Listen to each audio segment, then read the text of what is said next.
अस्सलाम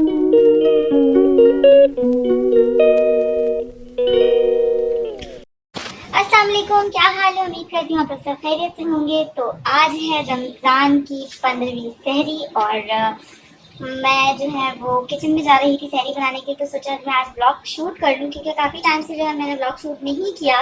तो मैं चाह रही थी कि काफ़ी जो है वो टाइम से मैं शूट कर लूँ, लेकिन मैं शूट नहीं कर पा रही थी। तो सहरी का या अफ्तारी का, तो इंशाल्लाह अफ्तारी का भी अपना ब्लॉग इंशाल्लाह आप लोगों के साथ बहुत जल्द शेयर करूँगी। तो आज हम चलते हैं किचन में और मैं दिखाऊंगी कि मैं आज क्या क्या बना रही हूँ, मेरी सहरी में क्या क्या है। तो मेरे साथ साथ रहिए। हाँ, जाने से पहले एक बात और, वीडियो अच्छी लगी तो लाइक शेयर सब्सक्राइब करना ना भूलिएगा। प्लीज प्लीज प्लीज वीडियो देखा करें तो लाइक भी कर दिया करें, शेयर भी कर दिया करें, सब्सक्राइब तो लाजमी किया कीजिए। तो यहाँ पर बन रही है मलाई बोटी सहरी में, और दूसरी तरफ मेरा मेन्यू क्या है, और ये जो है वो मैंने बनाया है चिकन का सालन। और अभी मैं बनाऊंगी सेवइयाँ, क्योंकि जो है वो अब्बू, जैसे कि आप लोगों को पिछले ब्लॉग में मैंने बताया था कि अब्बू और भाई जो है वो सेवइयाँ शौक़ से खाते हैं, तो फिर मैं उनके लिए बनाऊंगी सेवइयाँ। तो बस सहरी में होता यही है कि लोगों के यहाँ जो है वो मुख्तलिफ़ चीज़ें बन रही होती हैं। भाई मेरे भाई के तो इतने नखरे हैं खाने के मामले में कि उसे ऐसी ऐसी चीज़ें ही पसंद आती हैं। कमेंट करके मुझे ज़रूर बताइएगा कि आप लोगों के यहाँ जो है वो रमज़ान की स्पेशलिटी क्या है, और आप लोग क्या क्या शौक़ से खाते हैं। क्या बोल रहे हो? आओ, तो क्या बोल रहे हो जी? तो इधर जो है ना वो मैं अपनी सेवइयों को भून रही थी, और इधर जो है ना अब्बू और भाई की बहस चढ़ गई कि अब अब्बू कह रहे हैं कि मुझे जो है वो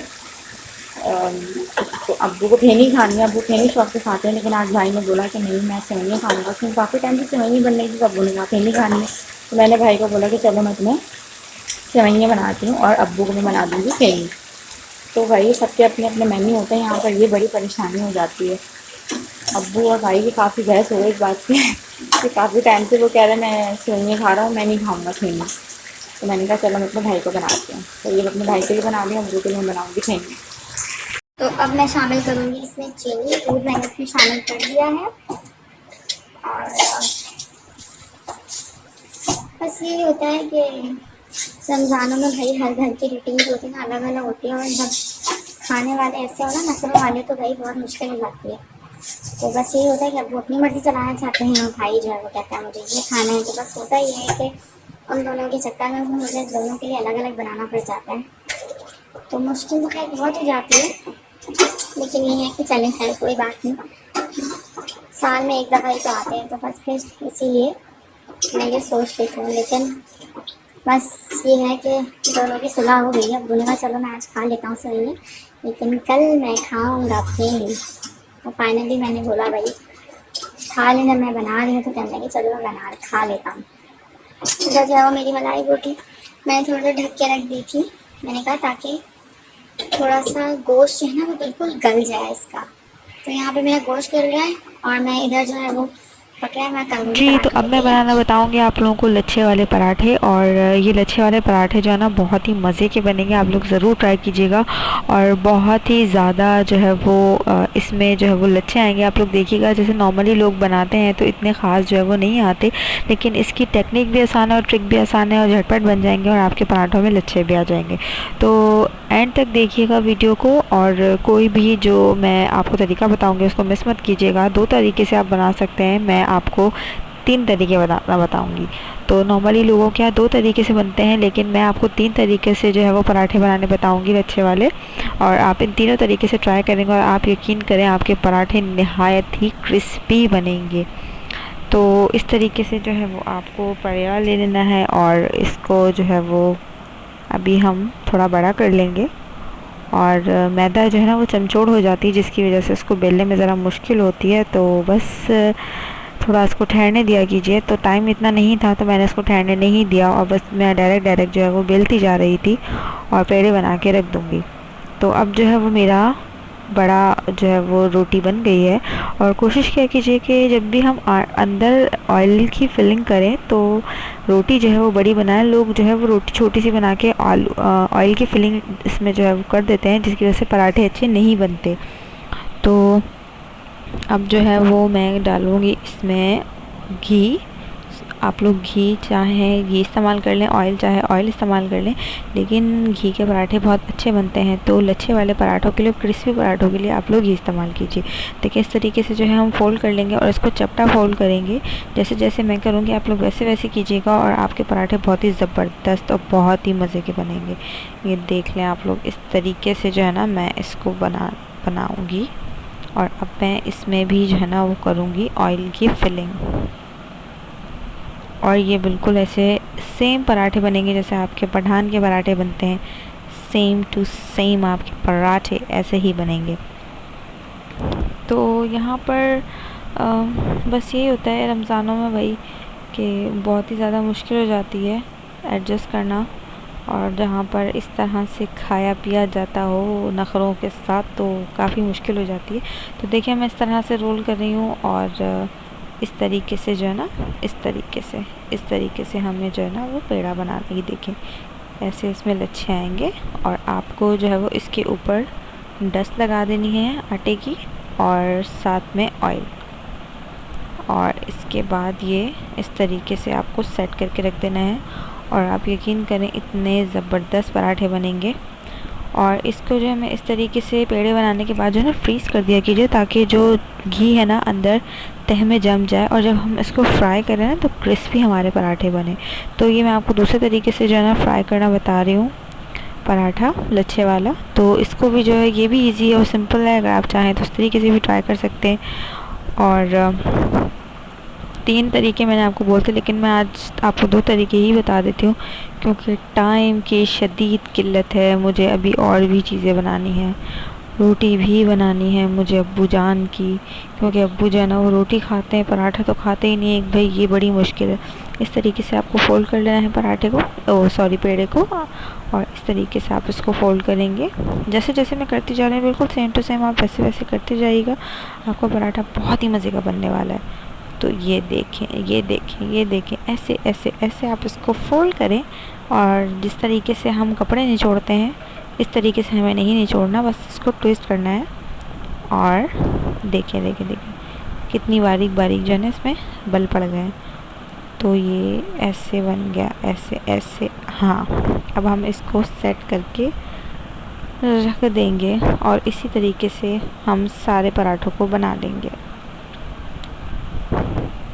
तो ये था हमारा तरीका पराठों का। तो अब मैं डाल रही हूँ रोटी। जैसे कि मैं आपको बता चुकी हूँ कि रोटी में कोई मेरे जैसा माहिर मुझे आज तक नहीं मिला कि मेरे जैसी रोटी पका सके। तो भाई कमेंट करके ज़रूर बताइएगा कि ऐसा कौन है जो मेरे मुकाबले की रोटी बनाएगा और मेरे साथ रोटी का मुकाबला करेगा। मैं चाहती हूँ लोग खाने पीने के मुकाबले करते हैं, मेरे साथ लोग करें रोटी का मुकाबला, क्योंकि रोटी जो है वो अल्हम्दुलिल्लाह मेरी बड़ी परफेक्ट बनती है। किसी चीज़ पे गुरूर हो ना हो, रोटी पर मुझे गुरूर बहुत ही ज़्यादा है। तो अब जो है वो मैं बना रही थी अब्बू की रोटी। अच्छा, अब्बू की जो रोटी है ना वो अब्बू खाते हैं 1.5 रोटी, तो अब मैं 2 बनाऊँ तो मेरी आधी बच जाती है, और जब आधी बच जाती है तो फिर कोई खाता नहीं है। तो इसीलिए मैं अब्बू की बनाती हूँ 1 बड़ी रोटी और 1 छोटी रोटी। तो जैसे कि मैंने आप लोगों को बताया था कि मैं आटा भी फ्रीज़ करके रख देती हूँ, उससे ही होता है कि 2 दिन मेरा आटा चल जाता है। जो है वो बॉक्सेस में मैं इसको फ्रीज़ कर देती हूँ ताकि मुझे आसानी हो जाए। और बस मेरी यही रूटीन आजकल चल रही है, कोई इतनी ख़ास नहीं है। ब्लॉग भी मैं कोई इतना ख़ास नहीं डाल पा रही, जिसकी वजह से जो है वो मुझे बहुत मुश्किल हो रही है। ज़ाहिर है मेरे व्यूज़ भी नहीं आ रहा है। अगर आप लोग प्लीज़ मेरी वीडियोस देखा करें तो ना उसको लाइक ज़रूर कर दिया करें। तो यहाँ मेरी रोटी बन गई है, मलाई रोटी मेरी डन हो चुकी है। तो मैंने इसको ज़रा ऐसी प्याज से सजा दिया। तो अब मैं आप लोगों को क्रीमी सॉस बनाना बताऊँगी। तो क्रीमी सॉस के लिए हमने जो है वो लहसुन को चॉप कर लिया मोटा मोटा, और इस तरीके से इसको हम ऑयल में फ्राई कर लेंगे। और इसको सौटे करना है, बहुत ज़्यादा फ्राई नहीं करना, ओवर फ्राई नहीं करना, वैसे हम इसको सौटे करना है। और सौटे करके हम इसको प्याली में निकाल के ठंडा कर लेंगे लहसुन को, और ताकि जो है हम जब इसमें क्रीम डालें और मायोनीज़ डालें तो हमारी क्रीम या मायोनीज़ फटे ना। तो किसी भी ब्रांड की आप क्रीम ले सकते हैं। मेरे पास जो है वो नूरपुर की क्रीम थी, तो मैंने नूरपुर की क्रीम ली। और मैं इसमें शामिल करूँगी चीनी, और चीनी शामिल करने के बाद मैं इसमें शामिल करूँगी मायोनीज़। और ये रेस्टोरेंट स्टाइल क्रीमी सॉस है, आप क्रीमी मायो सॉस है, आप लोग ज़रूर ट्राई कीजिएगा। मेरे पास जो मायोनीज़ था वो चिली मायोनीज़ था। आप लोग के पास प्लेन मायोनीज़ है तो आप उसमें प्लेन भी डाल सकते हैं, लेकिन फिर आप उसमें जो है वो थोड़ा सा ब्लैक पेपर भी ऐड कर सकते हैं, लेकिन मेरे पास चिली वाला था तो मैंने चिली वाला भी शामिल कर लिया। आप कोई भी मायोनीज़ इसमें शामिल कर सकते हैं। तो ये सॉस ट्राई कीजिएगा, बहुत ही मज़े की सॉस बनी थी, क्रीमी मायो गार्लिक सॉस, और मलाई बोटी के साथ ये बहुत ही मज़े की लगेगी। तो बस यही होता है कि सब जो है वो खाने मुझे बनाने का बहुत शौक़ है और मैं चाहती हूँ कि नई नई डिशेस ट्राई करूँ, मगर बस ये होता है कि अकेले होने की वजह से मुझे ज़रा काम में होती है मुश्किल। और मेरी मेड जो है ना वो सिर्फ झाड़ू पोछे पे और थोड़े बहुत काम डस्टिंग के लिए, झाड़ू पोछे के लिए आती है, और बाकी सारे काम मुझे ख़ुद ही देखने पड़ते हैं, क्योंकि कपड़े तो भाई मुझे मासी के धुले हुए समझ में नहीं आते। तो यहाँ पर सॉस जो है वो मेरा डन हो चुका है। मैंने इसको अच्छे तरीके से इसकी लगा दी थी फेंटी, तो इसकी फेंटी लगाने के बाद जो है ये बहुत ही क्रीमी सा बन गया। तो यहाँ पर जो है मैंने डाइनिंग पे सब कुछ लगा दिया है। तो मेरा सालन और सेवइयाँ, सॉस, मलाई बोटी सब कुछ डन हो चुका है, और अब मैं बनाऊंगी क्रिस्पी पराठे। तो ये रहे हमारे क्रिस्पी पराठे, और बहुत ही मज़े के बनेंगे। आप लोगों को मैं भी लच्छे भी दिखाती हूँ कि किस कदर मज़ेदार इसमें लच्छे आएंगे। आप लोग देख रहे हैं कि बिल्कुल ही वहाँ जैसे पराठे बने हैं लच्छे वाले। ये देखें, आप लोग देख सकते हैं कि इसमें कितनी सारी लेयर्स आ रही हैं, कितने मज़े की लेयर्स आ रही हैं। तो मेरे जो है वो पराठे तकरीबन बन चुके हैं, और एक मैंने बना लिया है, दूसरा जो है वो मेरा फ्राइंग पैन पे रखा हुआ है। और यहाँ पर मैंने लगा दी है सहरी, और अब्बू और भाई जो है वो माशाल्लाह से सहरी कर रहे हैं। और मैं अपनी बहन को बहुत याद कर रही थी कि मेरी बहन आई और बस झटपट चली गई, और अब सहरी हो चुकी थी। तो मैंने सोचा कि अब पढ़ ली जाए नमाज़, और नमाज़ पढ़ के मैं सो जाऊंगी, क्योंकि रमज़ानों में कोशिश करती हूँ कि कुरान पाक दोपहर में पढूँ। सुबह के टाइम मुझसे कुरान नहीं पढ़ा जाता, तो मैं पढ़ के नमाज़ सो जाती हूँ। तो ये था दोपहर का टाइम, और अब आ गई थी मेरी मेड, और मेड जो है वो झाड़ू लगा रही थी और मैं उठ के ही बैठी थी। तो फिर मैंने उसको जाने के बाद पढ़ी नमाज़, और फिर मैंने पढ़ा कुरान पाक। और कोशिश किया कीजिए कि कुरान पाक पढ़ने के साथ साथ सूरह मुल्क और सूरह रहमान आप लोग लाजमी पढ़ा कीजिए। सूरह मुल्क जो है ना वो अज़ाब कब्र से बचाती है, और सूरह रहमान जो है ना आपको शिफा देती है, आपको बीमारियों से दूर रखती है। तो कुछ भी हो जाए बिला नागा आप ये 2 सूरतें लाजमी पढ़ा कीजिए। तो बस मैं यहाँ पे पढ़ी थी कुरान, और लोग जो है वो इबादतें बहुत ज़्यादा करते हैं, अल्लाह पाक सबको तौफीक दे। तो यहाँ पर जो है मैं पढ़ रही हूँ अब सूरह कौन सी सूरत थी मैंने वो बताई थी, सूरह मुल्क। हाँ, तो ये जो है मैंने अब ये है नेक्स्ट डे की सहरी। तो इसमें कोरमा था, ताफ्तान थे, और ये जो है वो सेवइयाँ थी, और ये था फेनी, और ये है कोरमा, और रायता बना हुआ है। यहाँ मेरा आज बन रहा है मटर पुलाव सहरी में, और ये बन रहा है चाय। और इसके बाद जो है मैंने रात को बनाया था खाने में जो है वो बिरयानी, मैं आपको अभी एंड में दिखाऊंगी। और ये मैंने बनाई है अफ्तार के बाद बिरयानी, और इसकी जो खुशबू है ना बहुत ही ज़बरदस्त आ रही है। ब्लॉग को मैं यहीं पेंड कर रही हूँ। वीडियो अच्छी लगी हो तो लाइक शेयर सब्सक्राइब करना ना भूलिएगा। खुश रहिए, दूसरे लोगों को खुश रखिए, अपना बहुत सारा ख्याल रखिए। अल्लाह हाफ़िज़।